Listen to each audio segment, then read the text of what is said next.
ওমরে ফারুক পরিচয় দিলেন না। ও বোন, আসসালামু আলাইকুম, কি ব্যাপার? বাচ্চাগুলো কাঁদে, এমন করে কাঁদে কেন? তুমি কেন এমন করে বুকে নিয়ে সান্ত্বনা দিচ্ছ? ওই মেয়েটা বলছে, কে আপনি, এখান থেকে যান, আমার বড় অভাব, আমার বড় কষ্ট, বাচ্চাগুলো কাঁদছে তাই সান্ত্বনা দিচ্ছি। ওমর বলছে, তোমার কষ্ট তো ঠিক আছে, হাড়িতে রাখছো, রান্নার কিছু দাও না কেন? রান্না তো করছো, কিছু দাও না কেন? সেই সময় মহিলাটা ওই হাড়ির উপর থেকে সরাটা ফেলে দিলেছে। দেখে ওই হাড়ির মধ্যে কোনো খাদ্য নাই, ওই হাড়িতে আছে পানি, টকবক করে পানিটা ফুটছে। ওমরে ফারুকের মেজাজ গরম হয়ে গেছে। ওরে মহিলা, কি ব্যাপার? বাচ্চাগুলোকে ঠকাচ্ছ তুমি, কোনো খাদ্য নাই, অথচ বাচ্চাগুলোকে খাদ্যের বাহানায় তুমি তাদের সান্ত্বনা দিচ্ছ। ওই সময় মহিলাটা বলছে, কি করব বলেন? কিছু নাই যে তাদেরকে দেব, অভাব আমার সংসারে, কি করব? ওমর বলছে, কেন কেন কেন তোমার অভাব, তারপরেও তুমি কেন আমিরুল মুমিনিনের কাছে তুমি যাও না? আমিরুল মুমিনের কাছে গিয়ে তো বলতে পারো তোমার অভাব আছে। তখন মহিলাটা কি বলছে জানেন? মহিলা বলছে, আল্লাহর কাছে আমিরুল মুমিনিনকে দায়ী করাবো, কিয়ামতের দিন আমার আল্লাহ ওমরের মাঝে আমার মাঝে ফয়সালা করবে। নেতা হয়েছে অথচ প্রজার খোঁজ খবর রাখে না। ওমরে ফারুকের চোখ ভরা পানি। আহারে মহিলা না চিনে বদদোয়া দেয়। আসলাম পরিচয় দিতে যাবে কি? ওমর বললেন, না, পরিচয়টা দিও না, চুপ করো। ওমরে ফারুক বললেন, বোন, কোনদিন কি তুমি আমিরুল মুমিনের দরবারে গিয়ে অভিযোগ জানিয়েছো তোমার অভাব আছে, অনাটন আছে? কোনদিন কি বলেছো? মহিলাটা বলছে, কেন বলতে যাব? তিনি হয়েছেন নেতা, তার তো দরকার তার প্রজার কোথায় কার অভাব, খোঁজ খবর তো তার নেবার দরকার। আমি এক বিধবা নারী, কেন রাজদরবারে যাব? তার তো নিজের উচিত। এই বলে আবার বদদোয়া দিয়ে বলছে, কিয়ামতের দিন আমার আল্লাহ ওই ওমরের মাঝে আমার মাঝে আমার আল্লাহ ফয়সালা করবে। ওমরের চোখ ভরা পানি, আর দাঁড়িয়ে থাকতে পারে না। ওমরে ফারুক দৌড় শুরু করে, সঙ্গে আসলাম দৌড়ায়। মহিলা কিছুই বুঝতে পারল না। ওমর দৌড়াতে দৌড়াতে সোজা রাজদরবারে পৌঁছে গেলেন। গুদামের মধ্যে গেলেন, বাইতুল মাল যেখানে জমা করা একটা বস্তা টেনে পারলেন। বস্তা পেড়ে ওমরে ফারুক রাদিয়াল্লাহু তাআলা আনহু কিছু খাদ্য, কিছু কাপড়, কিছু খেজুর, কিছু গোশ তার মধ্যে জমা করে বস্তাটা খুব মজবুত করে বাঁধলেন। বাঁধার পরে বলছেন, ওরে আমার খাদেম আসলাম, ওরে গোলাম আসলাম, বস্তাটা আমার পিঠে তুলে দে না। গোলাম বলছে, আমিরুল মুমিনিন, কখনোই না, আমি আপনার গোলাম, আর বস্তা আপনার পিঠে তুলে দেব কোনোদিন হয় না, বরং বস্তাটা আমার পিঠে তুলে দেন। আর এই কথা যেই বলেছে ওমরে ফারুক এমন একটা দাবি কথা বললেন, আমার ভাই বাবাজি, ওই কথাটা যদি আমি আপনি আমার হৃদয়ে লিখে রাখতে পারি, আমাদের জীবন চলার জন্য অনেকটা সাহায্য করবে। ওমরে ফারুক আসলামকে বললেন, বাবা আসলাম, তুমি আমার বস্তা নিতে চাইছো, একটু বলো না, বলো না, কিয়ামতের দিন যদি ওমরে ফারুকের গুনার বোঝা তোমাকে চাগাতে বলা হয়, ওরে আসলাম, তুমি কি ওমরের গুনার বোঝাটা কিয়ামতের দিন জাগাবে? বলো, কিয়ামতের দিন কি ওমরের গুনার বোঝাটা তুমি পিঠে নেবে? যেই বলেছে আসলামের চোখ দিয়ে ঝরঝর করে পানি ঝরে। কি বললেন আমিরুল মুমিনিন? না না না, সেদিন তো কেউ কারোর গুনার বোঝা নিতে যাবে না। আমিরুল মুমিনিন বলতে শুনলে না? ওই যে মহিলাটা বদদোয়া করে বলল, কিয়ামতের দিন আমার মাঝে আর ওমরের মাঝে আমার আল্লাহ ফয়সালা করবে। ওরে আমার আসলাম, ওই গুনার কাফারা আমি আমার নিজের পিঠে করে বয়ে আমার কাফারা আমি শোধ করতে চাই। একটু জোরে বলা যাবে? আসলাম বলছে, আমি বাধ্য হয়ে নিরুপায় হয়ে আমি ওমরে ফারুকের পিঠে বোঝাটা তুলে দিলাম। ওমরে ফারুক সেই পিঠে বোঝা নিয়ে দৌড়াতে দৌড়াতে ওই তাঁবুর মধ্যে গেলেন। নিজে হাতে বস্তা খুললেন, কিছু খাদ্য হাড়িতে দিলেন, নিজে হাতে রান্না করলেন।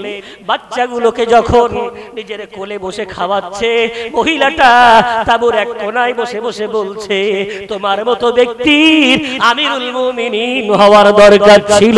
জোরে বলা যাবে? মহিলা চেনে না, জানে না, ওই মহিলা দোয়া দিয়ে বলে তোমার মতো ব্যক্তির আমিরুল মুমিনিন হওয়ার দরকার ছিল। এই বলে যখন দোয়া দেয় ওমরের চোখ ভরা পানি, ওমর কিছু পরিচয় দিতে চায় না, ওভাবে সকলকে খাওয়ালো, বস্তা রেখে এলো। ওমরে ফারুক যখন চলে আসছে ওই মহিলাটা আবার বলছে কে গো তুমি? তোমার মতো ব্যক্তির তো মুসলমানদের নেতা হওয়ার দরকার ছিল। জোরে বলা যাবে না? ওমরে ফারুক রাদিয়াল্লাহু আনহু তখন বলছেন বোন, কোনদিন যদি তুমি আমিরুল মুমিনিনের দরবারে যাও, ওই দরবারে গিয়ে ভাইটার সাথে তোমার দেখা হবে। যেটা বলা যাবে, পরিচয় দিলেন না, কি বললেন? কোনদিন যদি ওই রাজ দরবারে তুমি যাও, তো এই ভাইটার সাথে ওই রাজ দরবারে দেখা হয়ে যাবে। যেটা বলা যাবে, আমিরুল মুমিনিন ওমর ফারুক আসলামকে নিয়ে তাবু ছাড়লেন। একটু দূরে গিয়ে কি করলেন? একটা ছোট্ট টিলার উপরে বসলেন। আসলাম বলছেন জানাব চলেন না চলে যাই। বলে না না, বসো বসো, এইখানটায় বসো, এখান থেকে একটু দেখতে চাই, আমার আল্লাহকে সাক্ষ্য রাখতে চাই। ওই তাবু থেকে একটু আগে যারা আমার জন্য বদদোয়া দিচ্ছিল, আমি আল্লাহকে সাক্ষী রেখে দেখাতে চাই, ওগো আল্লাহ তাবুর মানুষ একটু আগে আমাকে বদদোয়া দিয়েছিল, একটু আগে ওই তাবুতে কান্নার রোল ছিল। ওগো আল্লাহ আমি ওমর ওদের মুখে হাসি ফুটিয়েছি। ওগো আল্লাহ ওদের বদদোয়াটা দোয়ার দ্বারাই পরিবর্তন হয়ে গেছে। ওগো আল্লাহ এই বদদোয়াটাকে ডিলিট করে এই দোয়াটাকে তোমার দরবারে কবুল করে নাও। একটু জোরে বলা যাবে? ভাই বাবজি, আবার খোদার ভয় কাকে বলে একটু বলেন না। যদি ওই মহিলা বদদোয়া দেয় আর ধরে নেন বদদোয়া কবুল হয়ে গেছে, ওমরে ফারুকের কোনো ক্ষতি হতো? আশারায়ে মুবাশশারার মধ্যে একজন, জান্নাতি সার্টিফিকেট প্রাপ্ত সাহাবার মধ্যে একজন। নাম্বার 2, বিশ্বনবীর প্রিয়তম সাহাবাদের মধ্যে দ্বিতীয় জন সেই ওমরে ফারুক, যার জবান দিয়ে রাসূল বলেছেন আম্বিয়া তো আর আসবে না, আসলে আমার ওমর নবী হয়ে আসতো। জোরে বলা যায়? তাহলে সেই ওমর আজকে তাকান কত খোদাকে ভয় করে। এক নারীর বদদোয়ার ভয়ে এভাবে তিনি নিজের পিঠে বোঝা নিয়ে নারীর বদদোয়া থেকে বাঁচার চেষ্টা করছেন। কতটা আল্লাহকে ভয় করে একটু যদি বলা যাবে? ভাই বাবজি আমার, আজ আমরা সামান্য একটু আমল করতে পারি না, একটু সামান্য ইবাদত করতে পারি না, আমাদের মধ্যে অহংকার চলে আসে, তাকাব্বুর চলে আসে, বড়াইত্ব চলে আসে। আমরা মনে করি আমার হজ আমাকে জান্নাতে নিয়ে চলে যাবে, আমার নামাজ আমাকে জান্নাতে নিয়ে চলে যাবে, আমার ইবাদত আমাকে জান্নাতে নিয়ে চলে যাবে। কিন্তু না না না, ও ভাই বাবজি আমার, ও আমার বাবুজি, ও আমার ছোট্ট ছোট্ট নওজোয়ান যুবক বন্ধু, শোনো না শোনো না, কিয়ামতের কঠিন ময়দানে বান্দার আমল জান্নাতে নিয়ে যাবে না, আমার আল্লাহর দয়াবিহীন কোনো বান্দা জান্নাত পাবে না। জোরে বলা যাবে? বিশ্বনবী হাদিসে বললেন, কি বললেন? লা ইয়াদখুলুল জান্নাতা আবদুম বিআমালিহি, কোন বান্দা তার আমলের কারণে জান্নাতে যাবে না। সাহাবারা কেঁদে ফেললেন, ইয়া রাসূলুল্লাহ ওয়ালা আনতা, আপনিও কি না? রাসূল বললেন, লা আনা ইল্লা আইয়াতাগাম্মাদানি আল্লাহু বিরহমাতিন মিনহু ওয়া ফাদলিহি, আল্লাহ যদি করুণা না করে, দয়া না করে, মেহেরবানি না করে, আমি কামলিওয়ালাও আল্লাহর দয়ার জান্নাতে যেতে পারবো না। একটু জোরে বলা যায়? ওই জন্য যদি একটু ভালো কাজ হয়ে যায় তো ভাববেন না আপনি করেছেন, বরং ভাববেন আল্লাহ করার তৌফিক দিয়েছেন। যদি বলা যায়? সাহাবারা বললেন, ইয়া রাসূলুল্লাহ, ইয়া হাবিবাল্লাহ, হুজুর, তার মানে কি আমাদের যদি আমল জান্নাতে না নিয়ে যায় তাহলে কি জন্য নামাজ পড়ব, কি জন্য জিহাদ করব, কি জন্য ইবাদত বান্দেগি করব? রাসূল বললেন, না গো বাবা, আমি ওটা বলতে চাইনি, আমি বলতে চেয়েছি আমল জান্নাতে নিয়ে যাবে না মানে এটা নয় যে আমল করার দরকার নাই। আমি রাসূল বলছি কুল্লুন মুয়াসসারুন লিমা খুলিকা লাহু, আল্লাহ যাকে যে জন্য তৈরি করেছেন আল্লাহ তার জন্য সেই কাজগুলো সহজ এবং আসান করে দেবে। একটু জোরে বলা যায়? আল্লাহ যাকে জান্নাতের জন্য তৈরি করেছে ওর নামাজ পড়া সহজ হবে। আল্লাহ যাকে জান্নাতের জন্য তৈরি করেছে ওর কোরআন তেলাওয়াত করা সহজ হবে। আল্লাহ যাকে জান্নাতের জন্য তৈরি করেছে ওর রোজা রাখা সহজ হয়ে যাবে। আল্লাহ যাকে জান্নাতের জন্য তৈরি করেছে ওর ইবাদত করা সহজ হবে, হালাল খাওয়া সহজ হয়ে যাবে। কেন কেন? আল্লাহ তাকে জান্নাতের জন্য তৈরি করেছে। একটু জোরে বলা যায়। ওই জন্য কেউ যদি জিজ্ঞাসা করে বাবু নামাজ পড়েছেন, তো আপনি বলবেন না হ্যাঁ পড়েছি। কি বলবেন? উত্তরটা এমন হওয়া উচিত, আলহামদুলিল্লাহ আল্লাহ পড়িয়ে নিয়েছেন। যেটা বলা যাবে, আমি পড়েছি বললে অহংকার হবে। আর যদি বললেন আল্লাহ আলহামদুলিল্লাহ আল্লাহ পড়িয়ে নিয়েছে, কোনো অহংকার নেই, তাকাব্বুর নেই, বড়াইত্ব নেই। আল্লাহ পড়িয়ে নিয়েছেন বলে পেরেছি। একটু জোরে বলা যায়। কেউ যদি বলে ভাই এক মাস রোজা কি রাখতে পেরেছেন, আপনি বলবেন আলহামদুলিল্লাহ আল্লাহ আমাকে রাখার তৌফিক দিয়েছেন। একটু জোরে বলা যায়। এই হলো খোদার ভয়, আল্লাহর ভয় ইবাদত। উলামারা লিখেছেন আল ঈমানু বাইনাল খাউফি ওয়ার রাজা। ঈমান নাম হলো ভয়ও থাকবে আশাও থাকবে। মনে মনে ভয় আল্লাহ জাহান্নামে দেবে না তো, আবার আশাও থাকবে আল্লাহ তো ভালো কাজ করিয়ে নিচ্ছেন, ইনশাআল্লাহ বেড়া আল্লাহ পার করিয়ে দেবে। একটু জোরে বলা যাবে না? রব্বুল আলামিন 2 নাম্বার ওই আয়াতের মধ্যে আল্লাহ বললেন অবতাগু ইলাইহিল ওয়াসিলাতা। ওরে দুনিয়ার বান্দা বান্দিরা, আমি আল্লাহ বলছি আল্লাহর সান্নিধ্য অর্জন করার জন্য, আল্লাহর নৈকট্য অর্জন করার জন্য ওসিলা তালাশ করো। ওসিলা, ওসিলাটা কি? ওসিলা নিয়ে তো অনেক বিভ্রান্ত আমার সমাজ। মুফাসসিরিনদের ব্যাখ্যা, মুহাদ্দিসিনদের ব্যাখ্যা হলো ওসিলা হলো ভালো আমল। জোরে বলা যাবে। ভালো আমল হলো প্রথম ওসিলা। যাদের ভালো আমল আছে, যেমন আম্বিয়াদের ওসিলা দেওয়া, আউলিয়াদের ওসিলা দেওয়া কেন জায়েজ? যেহেতু তারা ভালো আমল করেছেন তাই তাদের ওসিলা দেওয়া উলামারা বলেছেন জায়েজ। একটু জোরে বলা যাবে। এখন বলেন, আপনি ব্যাংকে লোন নিতে গেছেন, নেওয়া তো হারাম, তারপরেও গেছেন লোন নিতে। এখন লোন নিতে গেলে কিছু আপনাকে দেখাতে হয়, আপনার বিল্ডিং আছে, জমি জায়গা আছে ইত্যাদি। এখন ব্যাংকের ম্যানেজার বলছে তোমায় কি দেখে লোন দেব? তা আপনি বলছেন আমার প্রতিবেশীটার ওই 3 তলা বাড়ি আর 2টো স্করপিও গাড়ি আছে, আমার প্রতিবেশীর আছে, ওকে দেখে আমাকে লোনটা দেন। দেবেন? ভালোই বুঝতে পারছেন কেন? প্রতিবেশীর আছে, তোমার কি আছে? নিজের না থাকলে লোন দেয় না। সাল্লাল্লাহু আলাইহি ওয়াসাল্লাম মধুর জবানে বলেছেন পৃথিবীর মধ্যে সর্বোৎকৃষ্ট জায়গা, সবচেয়ে দামি জায়গা, সবচেয়ে মূল্যবান জায়গা কোন জায়গা যদি হয়ে থাকে তার নাম হলো মসজিদ সমূহ। জোরে বলি সুবহানাল্লাহ। সেই পৃথিবীর শ্রেষ্ঠ জায়গা মসজিদ, আমরা সেখানে অবস্থান করছি। আমি মুসাফির, সেই সাথে আমার সামনে বসে থাকা আয়োজন অপেক্ষা বড়ই কষ্টকর পরিবেশ। জানি না আপনাদের মাহফিল দেওয়ার উদ্দেশ্যটা কি। কোরআনুল কারীমের মাহফিল দিতে গেলে কোরআন এমন কোন কিতাবও নয় যে সেখানে শুধুমাত্র তারাবিতে খতম করার জন্য সেটা নাজিল হয়েছে অথবা তাবিজ লেখার জন্য নাজিল হয়েছে। কোরআন হলো হুদাল লিন্নাস, মানব জাতির জন্য দিশা দেখানোর জন্য নাজিল হয়েছে। যেটা বলা যাবে না সুবহানাল্লাহ। রব্বুল আলামিন ওই কোরআনুল কারীমের মধ্যে যারা জলসা কমিটি হবে তাদের করণীয় কি, যারা জলসা দেবেন তাদের দায়িত্ব কি, সেটাও আল্লাহ কোরআনে বলেছেন। পারা নম্বর 9 পৃষ্ঠা নম্বর 15 সূরার নাম সূরা আরাফ। রব্বুল আলামিন তার মধুর জবানে ঘোষণা করে বলেন وَإِذَا قُرِئَ الْقُرْآنُ فَاسْتَمِعُوا لَهُ وَأَنصِتُوا لَعَلَّكُمْ تُرْحَمُونَ। জোরে বলেন আল্লাহু আকবার। রব্বুল আলামিন বলেন ও দুনিয়ার বান্দারা, ও দুনিয়ার বান্দিরা, যারা কোরআনের মাহফিল ইন্তজাম করতে চাও, কোরআনের মাহফিল কায়েম করতে চাও, প্রতিষ্ঠিত করতে চাও, তাদের জন্য আমি আল্লাহ দায়িত্ব দিয়ে বললাম কোরআনের মাহফিল যেই শুরু হবে কোরআনের আওয়াজ তোমাদের কানে যেই ভেসে আসবে, তোমাদের জন্য দুটি কাজ হলো করণীয়। নম্বর 1, ফাসতামিউ লাহু, মনোযোগ দিয়ে শুনবে। নাম্বার 2, আনসিতু, চুপচাপ হয়ে যাবে।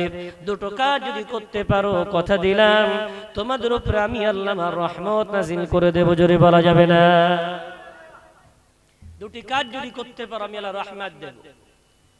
তাহলে কোরআনের মাহফিল দেব, আর সেটাকে নাম ভাঙিয়ে শয়তানের পেট পূজা করব, এটা কোরআনের মাহফিল নয়। দিতে গেলে আদব রক্ষা করতে হবে, যেমন সালাম দেওয়া সুন্নাত, কিন্তু উত্তর দেওয়া ওয়াজিব। মাহফিল দেওয়া সুন্নাত, কিন্তু আদব রক্ষা করা ওয়াজিব। জ্ঞানীদের জন্য ইশারাই যথেষ্ট।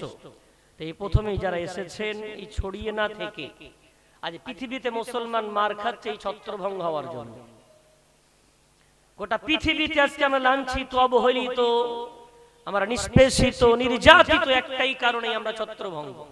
5টা আঙুল যদি এক জায়গায় হয়, এটা মুঠো তৈরি হয়, আর একটা আঙুল কিছুই করতে পারে না। তাই অনুরোধ, যারা ছড়িয়ে ছিটিয়ে আছেন একটু আগিয়ে আসেন। আল্লাহ খুশি হবেন, আমার সম্মানার্থে নয়, সামনে আসেন, আগিয়ে আসেন। আর যারা মাইকের আওয়াজ পাচ্ছেন, অনেক পয়সা ব্যয় করে মসজিদ তৈরি করেছেন, আজকের মাহফিলকে কায়েম করছেন। জ্ঞানীদের জন্য ইশারাই যথেষ্ট। যদি আমরা এই মাহফিলকে অনেক সময়ের জন্য নয়, আলেম ওলামা প্রতিদিন আসেন না, আল্লাহ আপনাদের তৌফিক দিয়েছেন, আল্লাহ ভালোবেসেছেন, তাই একটু কোরআনের মাহফিল আল্লাহ কায়েম করার সুযোগ দিয়েছেন। জোরে বলেন একটু সুবহানাল্লাহ। বিশ্বনবী হাবিবুল্লাহ জনাবে মুহাম্মদুর রাসূলুল্লাহ সাল্লাল্লাহু আলাইহি ওয়াসাল্লাম হাদিসের মধ্যে বলেছেন, মান ইউরিদিল্লাহু বিহি খায়রান ইউফাক্কিহু ফিদ্দীন। রব্বুল আলামিন যখন কোন জাতি, কোন কমিউনিটি, কোন গোত্রকে ভালোবাসেন, তখন আমার আল্লাহ তাদেরকে দ্বীনের জ্ঞান বোঝার মতো আমার আল্লাহ শক্তি প্রদান করেন। জোরে বলা যাবে? এই যে দ্বীনের জ্ঞান আমরা অন্বেষণ করতে বসেছি, আল্লাহ ভালোবেসেছেন বলে আমরা পাচ্ছি। বিশ্বাস করেন, পশ্চিমবঙ্গে থেকে আপনারা কল্পনা করতে পারবেন না যে মুসলমানদের কত করুণ দশা। আমার সাথে যাবেন ত্রিপুরাতে, আসামে, মেঘালয়। সেদিকে কি হয় জানেন? মাহফিল দিতে গেলে 50 জন কমিটির মানুষের ভোটার কার্ড, আধার কার্ড জমা করতে হবে, এবং থানা থেকে পারমিশন নিতে হবে কোন বক্তা আনছে, তারপর বায়োডাটা জমা দিতে হবে। এরপরে নির্দিষ্ট টাইম 8টা থেকে 10টা, 9টা থেকে 11টা, 1 মিনিট যদি এদিক ওদিক হয়, লাঠিচার্জ শুরু হয়ে যায়। তারা ইচ্ছা করলে পারে না, তারা শোনার ইচ্ছা করলে তাদের আজকে সামনে সুযোগ নাই, তারাও এই ভারতের নাগরিক। ও ভাই বাবজি আমার, রব্বুল আলামিন আজকে আমাদের তৌফিক দিয়েছেন, সুযোগ দিয়েছেন সেই কোরআন বলার, সেই কোরআন শোনার। একটু শুনে নেন। জানি না অবস্থা ভারতবর্ষের যা করুন, কখন যে ভোল পাল্টে যাবে আল্লাহ ভালো জানে। তাই যতদিন আল্লাহ সুযোগ দেন, কোরআন ধরে রাখেন, আলেমদেরকে ভালোবাসেন, কোরআনের মাহফিলের সঙ্গে সঙ্গ দেন। কেন? বিশ্বনবী হাবিবুল্লাহ জনাবে মুহাম্মদুর রাসূলুল্লাহ সাল্লাল্লাহু আলাইহি ওয়াসাল্লাম হাদিসের মধ্যে বলেছেন, আমার উম্মতে মুহাম্মাদি, আমি রাসূল চলে গেলাম, তারাকতু ফীকুম আমরাইন লান তাদিল্লু মা তামাসসাকতুম বিহিমা কিতাবাল্লাহি ওয়া সুন্নতি। উম্মত চলে গেলাম, জানি না তোমাদের সাথে দেখা হবে কি হবে না, তাই বিশ্বাস করো উম্মত, দুটো জিনিস রেখে গেলাম। নাম্বার 1 কোরআন, নাম্বার 2 আমার হাদিস। এই দুটোকে আঁকড়ে থাকলে কথা দিচ্ছি কখনো পথভ্রষ্ট হবে না। যদি বলা যাবে না ভাই বাবজি আমার, সেই কোরআনের আলোচনা, কোরআনের মাহফিল দিতে গেলে করণীয় কি আল্লাহ বললেন? চুপচাপ হয়ে যাবে, মনোযোগ দিয়ে শুনবে, হই হুল্লোড় চলবে না। কোরআনকে উপেক্ষা করে বিভিন্ন নিজেদের মন মস্তি জীবন অতিবাহিত করা যাবে না। কেন? যদি কোরআন থেকে মুখ ফিরিয়ে নি, শাস্তিটা কি? রব্বুল আলামিন সেটাও কোরআনে বলেছেন। পারা নাম্বার 16, পৃষ্ঠা নাম্বার 19, সূরার নাম সূরা তাহা। রব্বুল আলামিন দায়িত্বহীন ভাষায় বললেন, ওয়ামান আ'রাদা আন যিকরি ফাইন্না লাহু মাঈশাতান দানকা। যারা আমার কোরআন থেকে মুখ ফিরিয়ে নেবে, আমি আল্লাহ তাদের জন্য সংকীর্ণতার জীবন দেব, অভাবের জীবন দেব, অনাটনের জীবন দেব, কষ্টের জীবন দেব, এতটুকুই শুধু না, আল্লাহও বলছেন ওয়া নাহশুরুহু ইয়াওমাল কিয়ামাতি আ'মা, কিয়ামতের কঠিন ময়দানে ওরা দৃষ্টিহারা হয়ে যাবে, চোখে আর দেখতে পাবে না, চোখে আর দেখার ক্ষমতা থাকবে না। বান্দা আফসোস করে বলবে ক্বালা রাব্বি লিমা হাশারতানি আ'মা, রব্বুল আলামিন আমার দৃষ্টি গেল কই, আমি দুনিয়ায় তো ভালোই দেখতে পেতাম, আমার দৃষ্টি কেন কেড়ে নেওয়া হলো? রব্বুল আলামিন সেদিন বলবেন কাযালিকা আতাতকা আয়াতুনা ফানাসিতাহা ওয়া কাযালিকা আল-ইয়াওমা তুনসা। ওরে বান্দা, ওরে বান্দি, দুনিয়ায় তোদের কাছে সর্বদা আলেমরা আসতেন না, কোরআনের কথা বলতেন না, কিন্তু যেদিন বলছিলেন সেদিন তোমরা দেখার পর না দেখার ভান করেছিলে, দেখার পরে মুখটা ফিরিয়ে নিয়েছিলে, সেদিন যেমন অন্ধ সেজেছিলে, আমি আল্লাহ শাস্তি স্বরূপ তোমাদেরকে অন্ধ বানিয়ে দিলাম। জোরে বলেন একটু নাউজুবিল্লাহ। এই শাস্তি নিতে চান কসপুকুর নিউ টাউনের মানুষ, আল্লাহ আপনাদেরকে এত ভালোবেসে এই সুন্দর একটা মাহফিল কায়েম করার সুযোগ দিয়েছেন। অনুরোধ জানাচ্ছি, অভিশাপ না নিয়ে কোরআন দুধালি তরবার, এর সঙ্গে আদব রক্ষা করলে রহমত বয়ে আনে, আর এর সাথে বিয়াদবি করলে গজব নেমে আসে। তাই বিয়াদবি নয়, মাইকের আওয়াজ যাদের কানে যাচ্ছে বিলম্ব না করে আমরা টুকটুক করে মসজিদের দিকে ধাবিত হই। এখানে গজব নেই, রহমত আছে, এখানে শাস্তি নেই, এখানে শান্তি আছে। যদি বলা যাবে না ভাই বাবজি আমার আজকের আলোচনার বিষয় বস্তু রব্বুল আলামিন তার পাক কোরআনে 6 পারা 12 পৃষ্ঠা সূরাতুল মাইদার মধ্যে আল্লাহ আদেশ দিয়ে বললেন ইয়া আইয়ুহাল্লাযীনা আমানুত্তাকুল্লাহা ওয়াবতাগু ইলাইহিল ওয়াসিলাতা ওয়াজাহিদু ফি সাবিলিহি লাআল্লাকুম তুফলিহুন। জোরে বলেন না আল্লাহু আকবার। রব্বুল আলামিন বলছেন, ও ঈমানদারেরা, ও বিশ্বাসীরা, আমি আল্লাহ তোমাদেরকে ডাক দিয়ে বলছি তোমরা একটু আল্লাহকে ভয় করো। যদি বলা যাবে যারা অবিশ্বাসী, যারা কাফের, যারা মুনাফিক, যারা ইহুদি, যারা খ্রিস্টান, আল্লাহ তাদেরকে ডাকে না কেন? কেন? অবিশ্বাসীদের উপরে আমার আল্লাহর কোনো আশা ভরসা নেই, আমার আল্লাহর তাদের উপরে কোনো আস্থা নেই। আমার আল্লাহ ঈমানদারদের বড় ভালোবাসেন, তাই ঈমানদারদেরকে বলছেন ও বিশ্বাসীরা, বিশ্বাস যখন করলে আমি আল্লাহ আমাকে একটু ভয় করে নাও। জোরে বলা যাবে না? সব বিশ্বাসী আল্লাহকে ভয় করে। আমরা জানবো, টুকটুক করে আলোচনায় গিয়ে যাব। এই যে আল্লাহর ঘর কোসপুকুর নিউ টাউন জামে মসজিদ, তো বলবেন এই মসজিদের মধ্যে আপনাদের কারোর ক্ষমতা আছে টাস খেলার? কথা বলেন একটু। নেই। এই মসজিদের মধ্যে বিড়ি খাবেন ক্ষমতা আছে? নেই। কেন? আল্লাহর ঘর। আলহামদুলিল্লাহ, জিয়ে রাখুক আল্লাহ আপনাদেরকে, হায়াত দারাজ করুক আল্লাহ আপনাদেরকে। কি সুন্দর কথা বললেন। আল্লাহর ঘর, আল্লাহরই ঘর। পারা নাম্বার 29, পৃষ্ঠা নাম্বার 14, সূরার নাম সূরা জিনের মধ্যে রব্বুল আলামিন বলেছেন ওয়া আন্নাল মাসাজিদা লিল্লাহি ফালা তাদউ মা'আল্লাহি আহাদা। ও দুনিয়ার বান্দা বান্দিরা, যত দুনিয়ার মসজিদ আছে এগুলো দুনিয়ার কারোর ভিটা বাড়ি নয়। আমি আল্লাহ বলছি এই মসজিদগুলো হলো আমি আল্লাহ আমার ঘর, তাই সেখানে আমি আল্লাহ আমার ইবাদত ছাড়া কারোর কোনো গুণকীর্তন তোমরা করবে না। জোরে জোরে বলা যাবে না। আমি আল্লাহ আমার ঘর। সুন্দর বানিয়েছেন, নামাজ পড়লাম, চোখ ঠান্ডা হয়ে গেল, হৃদয় ভিজে গেল। যারা দিয়েছেন, অর্থ দিয়ে সাজিয়েছেন, বানিয়েছেন, অনেকে চলে গেছেন, অনেকে বেঁচে আছেন। চলে গেছেন যারা, আল্লাহ কবরগুলো এমন সুন্দর বানিয়ে দেন, জোরে বলি আল্লাহুম্মা আমিন। বেঁচে আছেন যারা, আল্লাহ তাদের জীবনটাকে সুখময়, শান্তিময় করে দেন, জোরে বলেন না আল্লাহুম্মা আমিন। এখন আমরা সেই মুমিন বান্দা, মসজিদের মধ্যে আমরা বিড়ি খেতে পারি না, তাস খেলতে পারি না, কেন? আল্লাহর ঘর। এখন আসছেন এই কাজগুলো কোন মাদ্রাসার মধ্যে করা যাবে? কি ব্যাপার, মাদ্রাসায় কেন করা যায় না? উত্তর দিয়ে বলবেন মাদ্রাসা নবীর ঘর, আল্লাহর হাবিব, আল্লাহর প্রিয়, সুতরাং তার নবীর ঘরে যদি কেউ বাদরামি করে, কোন ফাজলামি করে তার জন্য আল্লাহ আযাব দেবে, তাই সেখানে করা যায় না। নাম্বার 3 প্রশ্ন করে বলতে পারি, ভাই আমার, বাবু আমার, বলেন না এই কাজগুলো কি আল্লাহর কোন ওলির দরবারে করা যাবে?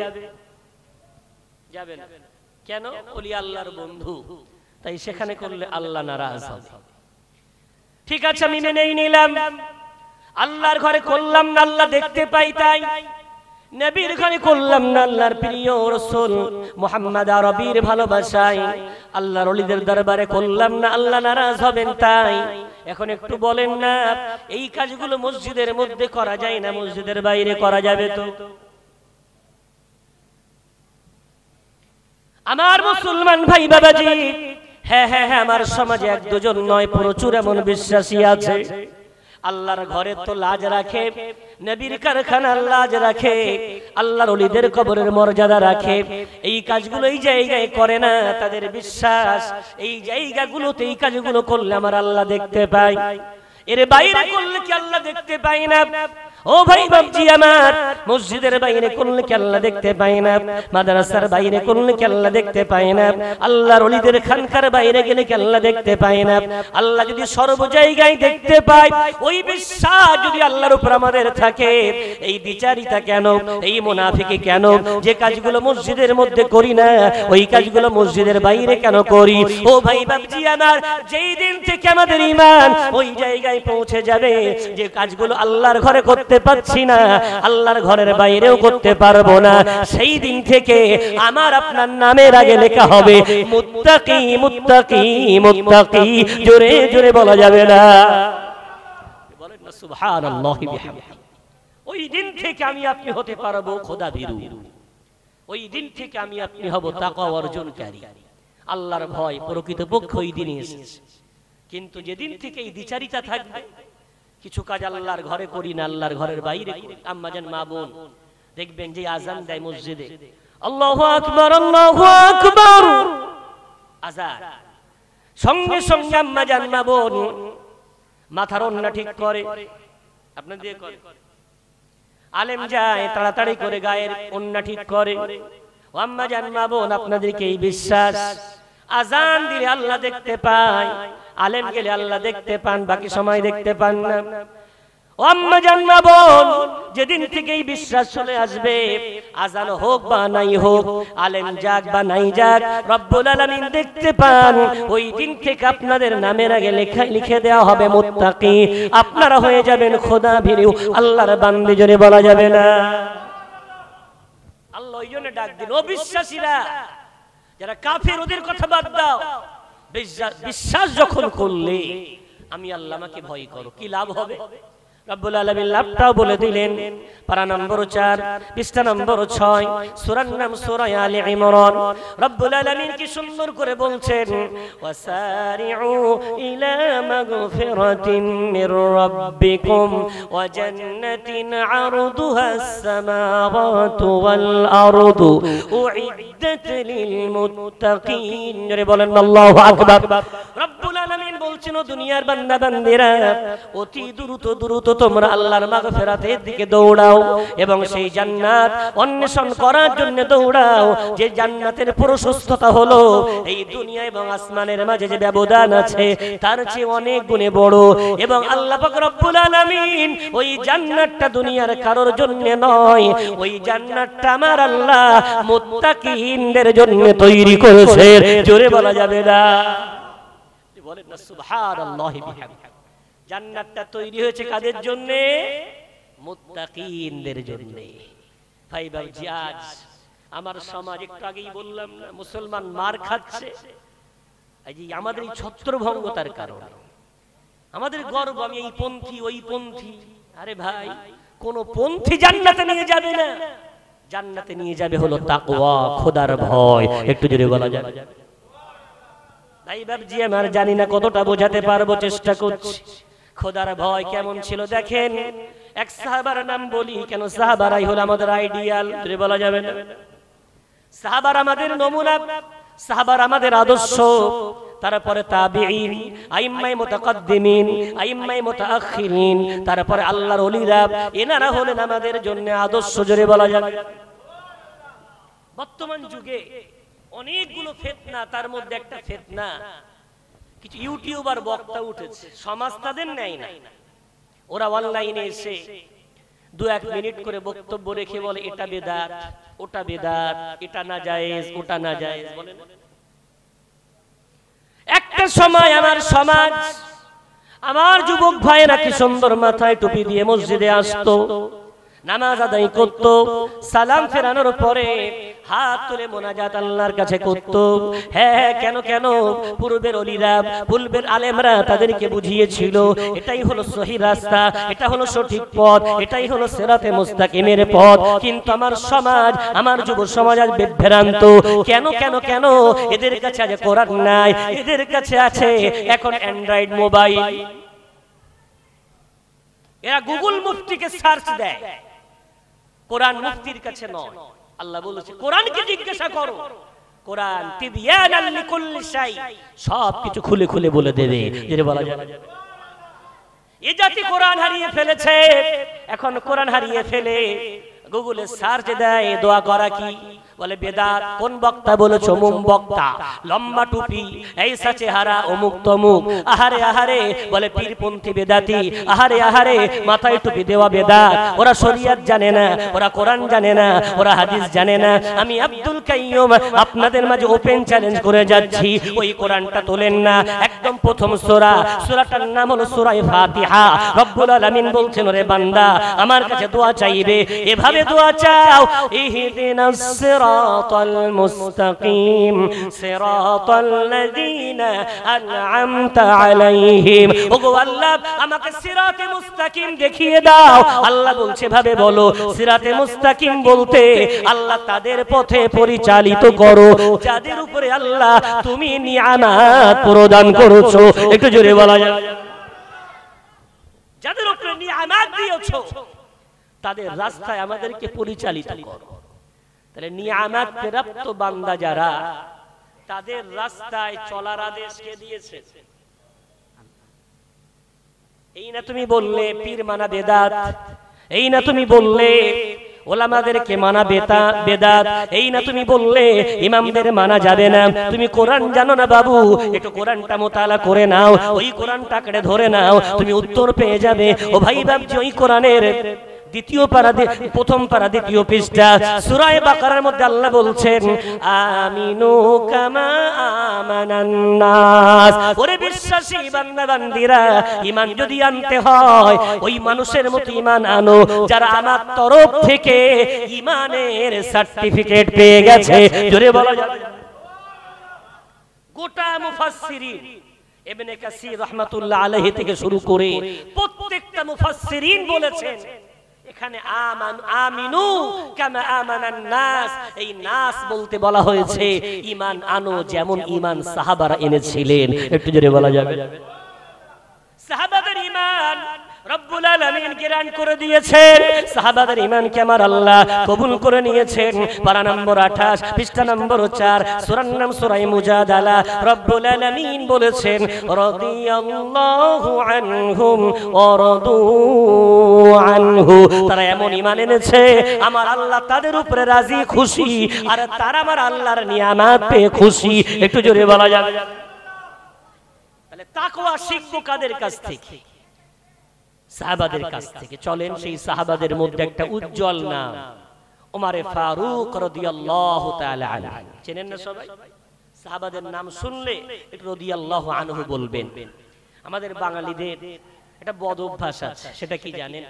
বক্তাদের দাওয়াত করে আনে তো বলে বক্তাকে দাওয়াত করে নিয়েছি, বক্তা একাই বকবে, আমরা কিছু বলবো না। সুবহানাল্লাহ বলে না, আলহামদুলিল্লাহ বলে না, আল্লাহু আকবার বলতে চাই না, চুপচাপ বসে থাকবে। কেন? আমরা তো দাওয়াতে আসি, হুজুরের হুজুর একা বলবে, বেয়াদবি নেবেন না। কিন্তু বাইরের দিকে আলহামদুলিল্লাহ বলে দিতে হয় না, কোথায় সুবহানাল্লাহ বলতে হয়, কোথায় আলহামদুলিল্লাহ বলতে হয়, এগুলি এমনি বলতে হয় না, হাদিসে এসেছে। কোন বান্দা যদি সুবহানাল্লাহ বলে, আল্লাহ রাসূল হাদিসে বলছেন, সুবহানাল্লাহি তামলাউল মিজান, আল্লাহ মিজানের পাল্লাটাকে নেকি দিয়ে ভরিয়ে দেয়। যদি বলা যায়, বান্দা যদি সুবহানাল্লাহ ওয়া আলহামদুলিল্লাহ একসাথে বলে, আল্লাহ রাসূল বলছেন এই আসমান জমিনের শূন্যস্থানটাকে আমার আল্লাহ নেকি দিয়ে ভরিয়ে দেয়। যদি বলা যায়। ভাইবার জি আমার, এখন সেই সাহাবাদের নাম শুনলে আমরা বলবো রাদিয়াল্লাহু আন। কেন কেন? আল্লাহ বলেছেন আল্লাহ খুশি, তাই আমরাও সাহাবাদের উপরে রাজি খুশি, তাই একটু জবান দিয়ে বলে দেব রাদিয়াল্লাহু আনহু, আল্লাহ তাদের উপরে রাজি আছেন, জোরে বলা যাবে। এখন সেই সাহাবাদের মধ্যে একটা উজ্জ্বল নাম ওমর ফারুক রাদিয়াল্লাহু আনহু। ওনার এক গোলাম, নাম তার আসলাম রাদিয়াল্লাহু আনহু। গোলাম আসলামকে নিয়ে ওমর চলে, চলতে চলতে হঠাৎ এক মরুভূমির মাঝখানে দাঁড়িয়ে বলছে, ওই দেখুন একটা তাবু ফেলা, তাবুর বাইরে কিছু কাঠ, ধোঁয়া উঠছে কাঠ দিয়ে। ওমর ফারুক বলছেন, মনে হয় কোনো কাফেলা গত রাত্রে গন্তব্যস্থলে পৌঁছাতে পারেনি, তাই তাবু ফেলে বিশ্রাম করছে।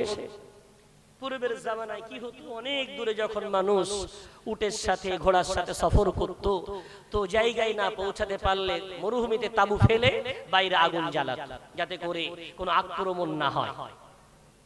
ওমর ফারুক বলছেন, মনে হয় কোনো কাফেলার মানুষ রাত্রে গন্তব্যস্থানে পৌঁছাতে পারেনি, তাই মনে হয় বিশ্রাম করছে, চলো যাই। ওমর ফারুক আসসালাম রাদিয়াল্লাহু আনহুকে নিয়ে ওই তাবুর পাশে এসেছেন। এসে দেখেন তাবুর মধ্য থেকে কিছু বাচ্চা বাচ্চা ছেলে মেয়ের কান্নার আওয়াজ ভেসে আসছে। ওমর ফারুক রাদিয়াল্লাহু তাআলা আনহু কান্নার আওয়াজ পেয়ে সালাম দিলেন। তাবুর মধ্যে মাথা ঝুঁকিয়ে দেখলেন এক মহিলা বাচ্চাগুলোকে বুকে নিয়ে সান্ত্বনা দিচ্ছেন, আর একটা উনানে, একটা চুলাতে, হাড়িতে কিছু একটা রান্না হচ্ছে।